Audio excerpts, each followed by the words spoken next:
Señores, de regreso estamos con El Consumidor y para mí siempre es un grato placer compartir con mi queridísimo amigo doctor Orlando Matos. ¿Cómo está usted, doctor? Bien, hermano. ¿Cómo se siente? Excelente, gracias a Qué Dios. bueno que esté con nosotros, doctor, Gracias. y vamos a hablar de un tema que, como dije al inicio, ha sido solicitado en las redes sociales por algunos amigos televidentes y es la bursitis. Perfecto. Entonces nos gustaría, doctor, entender qué es esto y cómo afecta a nosotros los seres humanos. Sí, es un tema sumamente interesante, Sí. es un tema que afecta a gran parte de la población.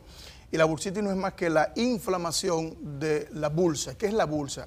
La bursa no es más que una bolsita que tenemos o un saquito que tenemos en cada una de las articulaciones.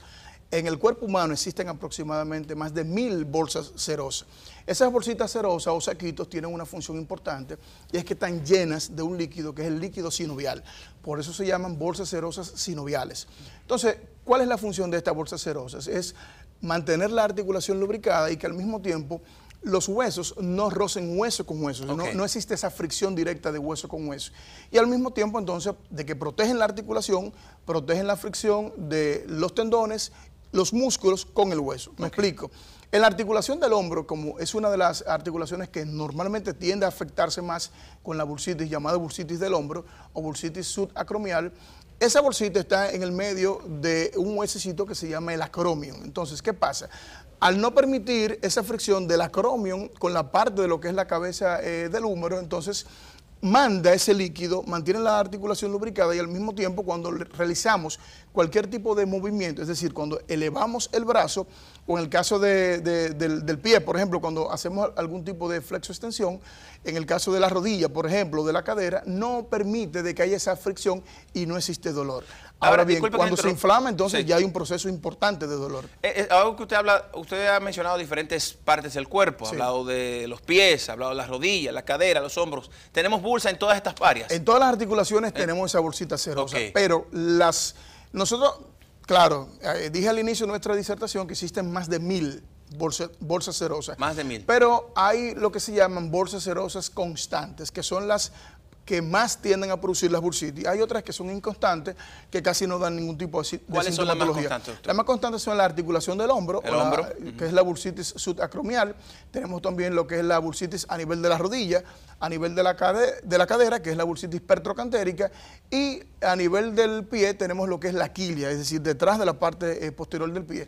Y también aquellas que se forman en el dedo gordo del pie. Son las que normalmente tienden a producir mucho más dolor. Y una importante también es la que se produce a nivel del codo o la bursitis olecraniana. Sí. También tenemos en la muñeca, en las articulaciones interfalángicas de los dedos, pero esas son las que más tienden a producir. Fíjate que normalmente el paciente acude a nuestra consulta casi siempre con una bursitis o de hombro, de rodilla, cadera o pie. Son las que normalmente tienden a producir más afectación a nivel de la economía de nuestro cuerpo. ¿Se desgastan o se dañan o se afectan a todas al mismo tiempo? Puede ser que solamente sea la cadera que la tenga y no tenga ninguna otra parte del cuerpo. Sí, casi siempre cuando afecta, por ejemplo, en la bursitis del hombro casi siempre están los dos hombros afectados. Okay. Ahora bien, el hecho de que estén los dos hombros afectados no quiere decir que tenga la bursitis de los dos, sino te va a producir dolor en una de las articulaciones.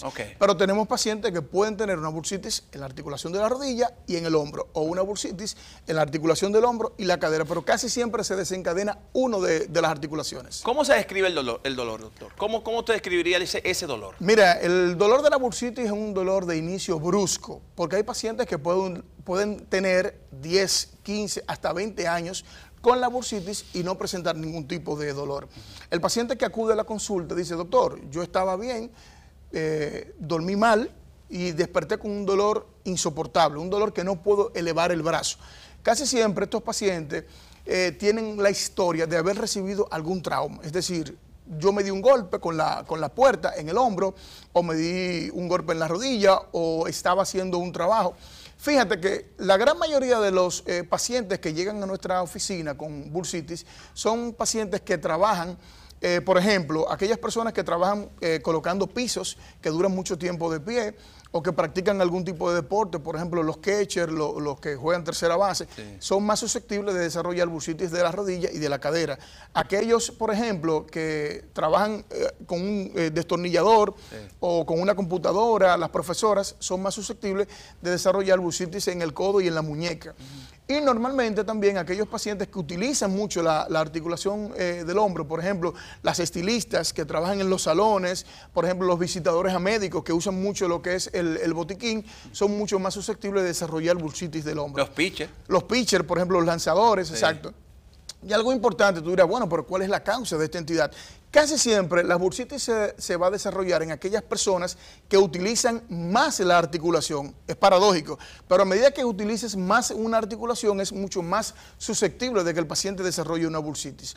O sea, a mayor uso. A mayor uso de la articulación, mayor propenso de desarrollar la bursitis. Uno entendía como que no, que tal vez el ejercicio... Exacto, pero por eso es que el paciente casi siempre te va a llegar con un dolor de inicio brusco, es un dolor intenso.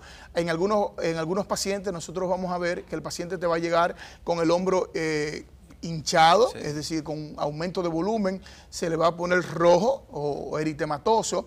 El paciente te va a decir que tiene la articulación con calor, que es lo que se conoce como rubor.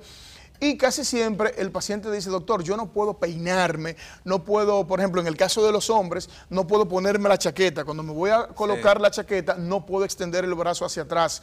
Por ejemplo, las mujeres que trabajan cocinando dicen, doctor, no puedo mover el arroz. Cuando hago ese movimiento de movilizarlo, tengo mucho dolor. Pero lo que más le preocupa a las mujeres es que no pueden colocarse el brasier, por ejemplo. Llegan, dice, doctor, no puedo colocarme el brasier, no puedo ni siquiera peinarme. Ya cuando el paciente llega con este dolor, ya la bursitis ha pasado por un proceso importante. Quiero que veamos una encuesta, doctor. Nosotros salimos a la calle y preguntamos a nuestros conciudadanos qué provoca la bursitis. Así que nos gustaría que usted vea lo que piensa el dominicano al respecto. Vamos a verlo.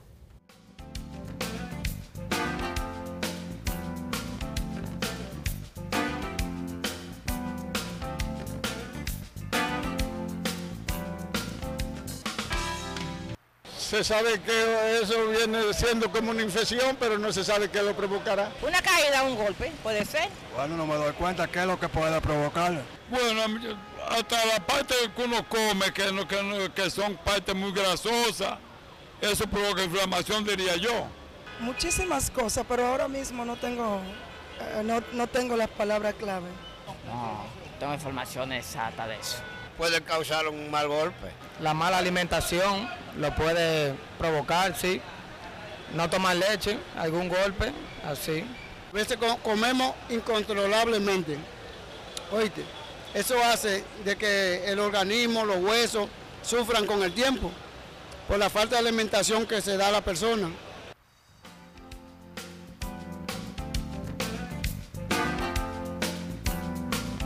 Doctor, ¿qué le pareció? Muy interesante. La población dominicana siempre tiene una respuesta interesante para todo lo que es el área de la salud. Pero esa parte de los, bueno, hablan mucho de traumas, que usted lo mencionaba. Mira, es importante. Hay 3 mecanismos por los cuales se va a desarrollar esta entidad. Hay factores mecánicos, hay factores traumáticos y hay factores infecciosos. Una persona habló de infección. Entonces, cuando tenemos los factores mecánicos, son aquellos donde el paciente utiliza mucho la articulación. Ya dijimos lo que usted hablaba de, que a medida que utilicen más la articulación, el paciente es mucho más susceptible de desarrollar la entidad. Cuando tenemos factores traumáticos, también es importante porque casi siempre el paciente tiene ya instaurada la bursitis, pero se da un trauma y esto desencadena un mecanismo de reacción inflamatoria que puede conllevar a el desarrollo de la bursitis. Y en el caso de la bursitis de tipo infecciosa, esto casi siempre está asociada a enfermedades de tipo reumático. Es decir, un paciente que tenga artritis reumatoidea o pacientes que tenga la famosa gota están englobadas en la parte infecciosa. Pero casi siempre son factores mecánicos y traumáticos que van a desarrollar esta entidad. ¿La edad tiene que ver con esto, con el tema de la bursitis? ¿Pudiera afectar el tema de la edad? No afecta directamente, pero es más susceptible en personas por encima de 40 o 50 años y es más frecuente en el sexo femenino que en el sexo masculino. ¿Y por qué, doctor? ¿A qué se debe factores hormonales. Hormonales. Hay algunas estadísticas que hablan, o algunos estudios que dicen que a medida que la mujer entra en la etapa del climaterio y empiezan a mermar lo que es la producción de calcio sérico, entonces hay una mayor propensión de que se depositen algunos depósitos de calcio. Porque hay bursitis que Hay variedades también. Tenemos una bursitis que no es calcificada y una bursitis que es calcificada. Es decir, hay algunos pacientes que usted le hace una radiografía, van con el cuadro clínico de una bursitis y cuando usted le hace la simple radiografía no tiene ningún tipo de calcificación. Y dice, bueno, pero yo no tengo la famosa bursitis. Sí. Hay otros pacientes que ya tienen instaurada una calcificación importante que se ve como una piedra en la articulación y entonces ya aquí el paciente va a tener un dolor muy limitante, muy incapacitante. Y el riesgo de que estos pacientes que tengan ya esta calcificación es el riesgo de que se desgarre el tendón. Fíjate que hay pacientes que tienen una calcificación en la articulación del hombro y el riesgo de que se rompa lo que se conoce como el manguito rotador, que es son varios músculos que forman un solo tendón que se insertan en parte de lo que es la cabeza humeral, entonces tiende a fracturarse con mucha frecuencia, sobre todo el músculo supraespinoso. Tenemos que hacer una pausa, doctor. Cuando regresemos entonces, yo creo que hablemos de prevención y tratamientos para el tema de la bursitis. Regresamos ahora después de la pausa, no se vayan.